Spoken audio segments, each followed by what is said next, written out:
बिस्मिल्लाहिर्रहमानिर्रहीम। नाज़रीन अस्सलाम वालेकुम, मैं हूं इमरान वसीम। नाज़रीन आज की इस वीडियो में 3 खबरों पर आप नाज़रीन के साथ गुफ्तगू करेंगे। पहली खबर, चीफ जस्टिस ऑफ पाकिस्तान ने जस्टिस काजी फ़ाइज़ ईसा, सरीना ईसा और दीगर फ़रीक़ैन की नज़रसानी की दरख्वास्तों पर समाअत के लिए 10 रुकनी लार्जर बेंच तश्कील दे दिया है। 10 रुकनी लार्जर बेंच में सुप्रीम कोर्ट के किन जजेस को शामिल किया गया और ये अदालती बेंच नज़रसानी की दरख्वास्तों पर कब समाअत करेगा, एक तो ये तफसीलात आप नाज़रीन के साथ शेयर करेंगे। इसके अलावा इस मामले पर भी आप नाज़रीन के साथ गुफ्तगू करेंगे कि अगर ये सुप्रीम कोर्ट का लार्जर बेंच जस्टिस काजी फ़ाइज़ ईसा और दीगर फ़रीक़ैन की जो नज़रसानी की दरख्वास्तें हैं इन्हें मुस्तरद कर देता है तो इस सूरत हाल में आगे क्या होगा। लेकिन अगर इन नज़रसानी की दरख्वास्तों को एक्सेप्ट कर लिया जाता है, मंजूर कर लिया जाता है, तो इस सूरत हाल में क्या सिनेरियो बनेगा, ये तफसीलात भी आप नाज़रीन के साथ डिस्कस करेंगे। दूसरी खबर में हम बात करेंगे, आज पाकिस्तान बार कौंसिल का एक अहम इजलास हुआ जिसके बाद एक अलामिया जारी किया गया है।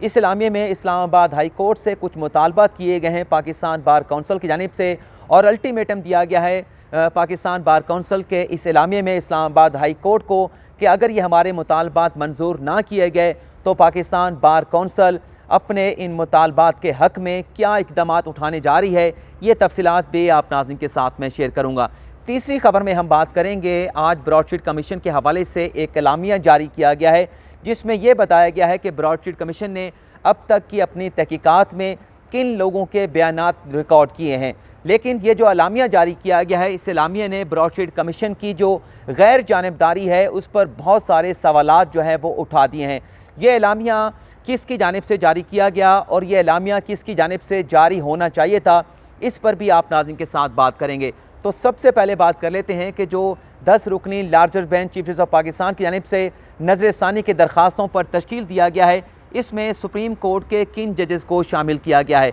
नाज़रीन, 10 रुकनी लार्जर बेंच के सरबराह जो है वो जस्टिस उमरताब बंदियाल होंगे। इस बेंच में चीफ जस्टिस ऑफ पाकिस्तान शामिल नहीं है, इस बेंच में जस्टिस मुशीर आलम शामिल नहीं है, इस बेंच में जस्टिस काजी फ़ाइज़ा क्योंकि नज़रसानी की दरख्वास्तों में वह खुद दरख्वास्त गुजार हैं, उन्हें भी शामिल नहीं किया गया। इसके अलावा सुप्रीम कोर्ट के 2 मज़ीद जजेस हैं जिसमें जस्टिस इजाज़ुल एहसन, जस्टिस सरदार तारिक मसूद, बल्कि एक और जज भी हैं जस्टिस मज़ाहिर अली नकवी, उन्हें भी इस बेंच में शामिल नहीं किया गया है। जैसा कि मैंने आपको बताया कि 10 रुकनी बेंच के सरबराह जो है वो जस्टिस उमरताब बंदियाल होंगे, उनके साथ दीगर जजेस में जस्टिस मकबूल बाकर, जस्टिस मंजूर मलिक और इसके अलावा बेंच में शामिल होंगे justice Mazhar Alam Mian Khel, justice Sajjad Ali Shah, justice Mansoor Ali Shah, justice Munib Akhtar और इसके अलावा जस्टिस याया अफरीदी, जस्टिस काजी अमीन और जस्टिस अमीनुद्दीन खान को 10 रुकनी लार्जर बेंच में शामिल किया गया है। 1 मार्च को ये 10 रुकनी लार्जर बेंच जो है वो नज़रसानी की दरख्वास्तों पर समाअत करेगा। इस बेंच की तश्कील में जो नई बात यह है कि जस्टिस अमीनुद्दीन को इस बेंच में पहली मरतबा शामिल किया गया है और जस्टिस फैसल अरब की रिटायरमेंट के बाद जस्टिस अमीनुद्दीन खान जो है वो 10 रुकनी बेंच का हिस्सा बने हैं। अब हम दूसरे जो मामला था कि अगर ये नज़रसानी की दरख्वास्तें 10 रुकनी लार्जर बेंच रिजेक्ट कर देता है तो क्या सिनेरियो बनेगा। नाज़रीन, नज़रसानी की दरख्वास्तों में अगर 10 रुकनी लार्जर बेंच इस नतीजे पर पहुँचता है, क्योंकि नज़रसानी की दरख्वास्तों का जो स्कोप होता है वो इंतहाई महदूद होता है और इन नज़रसानी की दरख्वास्तों को अगर रिजेक्ट कर दिया जाता है, मुस्तरद कर दिया जाता है, तो सिनेरियो ये बनेगा कि वो जो FBI की रिपोर्ट है, जो FBI की जानिब से लंदन प्रॉपर्टीज़ की ख़रीदारी के मामले पर इंक्वायरी करने के बाद, तहकीकात करने के बाद सुप्रीम जुडिशल कौंसिल में जमा कराई गई थी, उस रिपोर्ट पर जस्टिस काजी फ़ाइज़ा के ख़िलाफ़ एक नए रेफरेंस की बुनियाद पर फर्दर कार्रवाई आगे चल सकती है, उसको प्रोसीड किया जा सकता है। लेकिन अगर 10 रुकनी लार्जर बेंच इस नतीजे पर पहुँचता है कि नज़रसानी की दरख्वास्तें जो हैं वो काबिल समाअत हैं और जो फ़ैसला पहले 19 जून को दिया गया था उसमें कुछ ऐसी गलतियां मौजूद हैं जिसकी बुनियाद पर नज़रसानी की दरख्वास्तों को एक्सेप्ट किया जाता है, मंजूर किया जाता है, तो उसके बाद ये हो सकता है कि वो जो मामला है जो FBI ने लंदन प्रॉपर्टीज़ की ख़रीदारी के मामले की तहकीकात की थी, रिपोर्ट सुप्रीम जुडिशल कौंसिल में जमा कराई थी, जिस तरह से सदारती रेफरेंस को सुप्रीम कोर्ट ने 19 जून को कलअदम करार दिया था, तो हो सकता है कि अगर ये नज़रसानी की दरख्वास्तें एक्सेप्ट कर ली जाएँ तो FBI की रिपोर्ट को भी ये 10 रुकनी लार्जर बेंच जो है वो कलअदम करार दे दे। तो ये सिनेरियो बन सकता है। लेकिन देखना ये होगा कि 1 मार्च से जब इन नज़रसानी की दरख्वास्तों पर समाअत होती है तो वकला की जानिब से अदालत के सामने क्या आर्गूमेंट्स जो हैं वो एडवांस किए जाते हैं। दूसरी खबर पर हम बात कर लेते हैं, जो आज पाकिस्तान बार काउंसिल का एक अहम इजलास बुलाया गया था। पाकिस्तान बार काउंसिल के जो वाइस चेयरमैन हैं ANP के साथ उनका ताल्लुक़ है,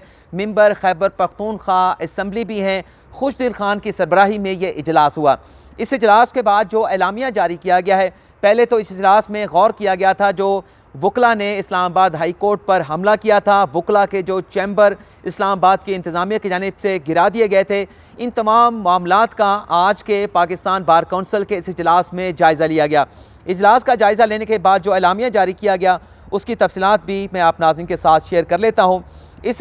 इजलास में एक तो ये कहा गया है कि जो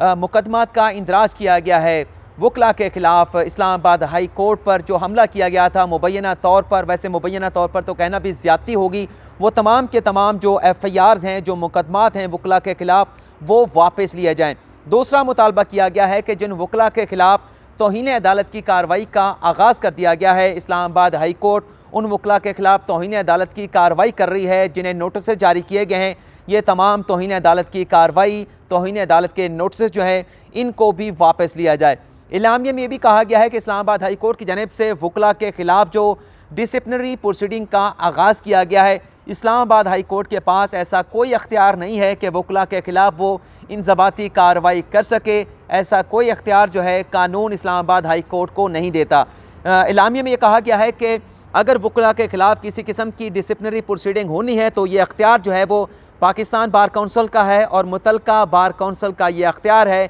और यह इख्तियार इस्लामाबाद हाई कोर्ट किसी तरह से भी बार काउंसिल से नहीं ले सकती। इस इलामिया में ये कहा गया है कि 25 फरवरी को वकला के साथ जो हुआ, जो उनके चैम्बर्स गिराए गए हैं, इस मामले पर इस्लामाबाद के वकला के साथ इजहार यकजहती के लिए मुकम्मल तौर पर हड़ताल की जाएगी, और अगर ये हमारे मुतालबात जो अभी मैंने आपको पढ़ के सुनाए हैं, जो आप नाज़रीन को बताए हैं, ये अगर मंजूर ना किए गए तो पाकिस्तान बार काउंसिल ये कहती है कि मुल्क भर के वकला का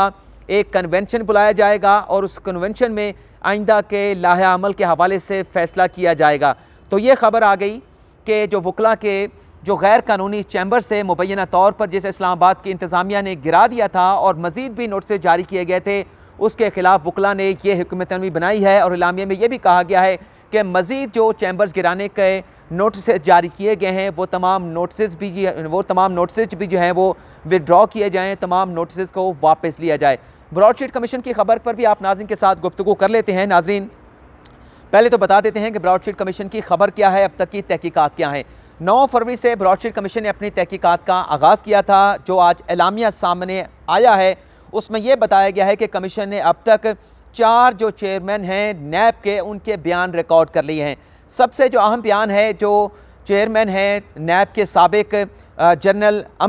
रिटायर्ड अमजद, जिन्होंने ब्रॉडशीट के साथ ये मुआहिदा किया था, उनका बयान रिकॉर्ड कर लिया गया है। इसके अलावा जनरल रिटायर्ड खालिद मकबूल का बयान रिकॉर्ड हुआ है, जनरल रिटायर्ड मुनीर हफीज़ और साबिक चेयरमैन नैब नवीद अहसन का बयान भी जो है वो रिकॉर्ड कर लिया गया है। दूसरी जानिब इसी इलामिया में यह भी बताया गया है कि बरतानिया में साबिक deputy high commissioner Abdul Basit Khan, जिन्होंने ब्रॉडशीट कमीशन को पहले कोई मिलियंस ऑफ डॉलर्स की अदायगी कराई थी और वो अदायगियाँ गलत हो गई थी, जिस ब्रॉडशीट कमीशन के मुतलका लोगों को वो पैसे देने थे, लेकिन गैर मुतलका लोगों को वो पैसे दे दिए गए थे और हुकूमत के ख़जाने का, पाकिस्तान के अवाम के ख़जाने का वो नुकसान हुआ था। तो ये जो साबिक deputy high commissioner Abdul Basit Khan है, इनका बयान भी रिकॉर्ड कर लिया गया है और वजारत कानून के साबिक जॉइंट सेक्रेटरी गुलाम रसूल का बयान भी रिकॉर्ड कर लिया गया है। इलामिया में यह बताया गया है कि अटॉर्नी जनरल, वजारत कानून, वजारत ख़जाना ने ताहाल जो है वो ब्रॉडशीट कमीशन को अपना रिकॉर्ड जो है वो जमा नहीं कराया और ब्रॉडशीट कमीशन ने नैब से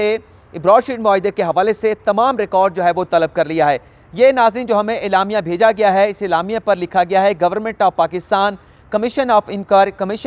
commission on Broadsheet and other international cases Islamabad. लेकिन ये इलामिया जारी किया गया है वजारत कानून की जानिब से। एक तरफ तो ये दावा किया गया था कि ये कमीशन जो है वो गैर जानिबदार होगा, इम्पार्शल है कि अपने रहकर अपनी तहकीकात को आगे बढ़ाया जाएगा और इससे किसी को भी ख़तरा नहीं होना चाहिए। लेकिन जो इलामिया अब जारी किया गया है वजारत कानून की जानिब से, इससे सवाल ये पैदा होते हैं कि कमीशन की अपनी जो इम्पार्शियलिटी है वो किधर है, गैर जानिबदारी किधर है। अगर ऐसा कोई इलामिया जारी करना मकसूद भी था तो ब्रॉडशीट कमीशन के हवाले से खुद से ऐसा एलामिया जारी होना चाहिए था। वजारत कानून का इस कमीशन के साथ कोई ताल्लुक़ नहीं बनता था, लेकिन ये जो एलामिया आया है, इस एलामिया ने कमीशन की जो गैर जानिबदारी है उस पर बहुत सारे सवालात जो हैं वो उठा दिए हैं। तो नाज़रीन, आज की इस वीडियो में इतना ही। फ़िलहाल आपसे इजाज़त चाहेंगे। अल्लाह हाफ़िज़।